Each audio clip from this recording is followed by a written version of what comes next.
From the National Newsroom of the Canadian Press, I'm Karen Rebo. Israeli Prime Minister Benjamin Netanyahu says Israel is already in a multi-front war with Iran and its proxies, while the U.S. and allies prepare to defend Israel from an expected counterstrike and prevent an even more destructive regional conflict. Tensions have soared following 10 months of war in Gaza and the killing last week of a senior Hezbollah commander in Lebanon and Hamas's top political leader in Iran. Iran and its allies have blamed Israel and have threatened retaliation. Canada's Foreign Affairs Minister Melanie Joly and her G7 counterparts issued a joint statement yesterday calling for a de-escalation by all parties in this conflict and a refrain from retaliatory violence. Melanie Joly and her counterparts say they dislike the heightened level of tension in the Middle East and are calling on all parties to cool off. The statement says no country or nation stands to gain from a further escalation in the Middle East. David Bowles, The Canadian Press. Jasper residents whose homes were damaged or destroyed by an out-of-control wildfire last month are hoping to view the devastation in person today. Alberta's Minister of Public Safety said bus tours of the community that were scheduled to begin yesterday were postponed 24 hours because of the death Saturday of a firefighter hit by a falling tree while battling a blaze in Jasper National Park. Christy Tucker with Alberta Wildfire thanked people who've reached out to offer condolences.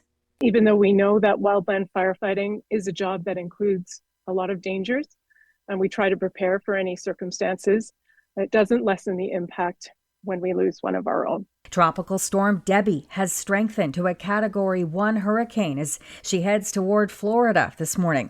The storm center is expected to bring potential record-setting rains, catastrophic flooding, and life-threatening storm surge to the Big Bend coast of Florida. Forecasters expect Debbie to make landfall around midday, then move slowly across North Florida and stall over the coastal regions of Georgia and South Carolina. And a 10-year-old mystery has been solved, and a U.S. presidential candidate is admitting to a crucial role in the plot. Robert F. Kennedy Jr., who is running as an independent for the White House, has released a video where he tells actress Roseanne Barr he put a dead bear cub in Central Park in 2014. Reporter Rhiannon Alley has the details.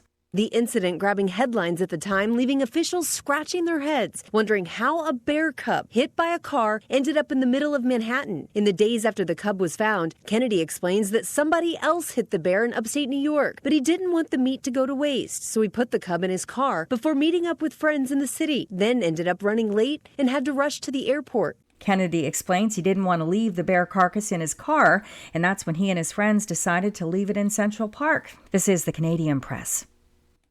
In sports, the Canadian team has reached the podium at least once in each of the 9 days of the Paris Summer Olympics. Canada has 17 medals now through day 9, including 5 gold. Ethan Katzberg of Nanaimo, BC, won gold in the men's hammer throw, and boxer Wyatt Sanford of Connecticut, Nova Scotia, took bronze in the 63-kilogram weight class to add to Canada's haul on Sunday. The Calgary Stampeders pulled off a massive fourth-quarter comeback, scoring 21 unanswered points to stun the Toronto Argonauts 27-23 in CFL action Sunday.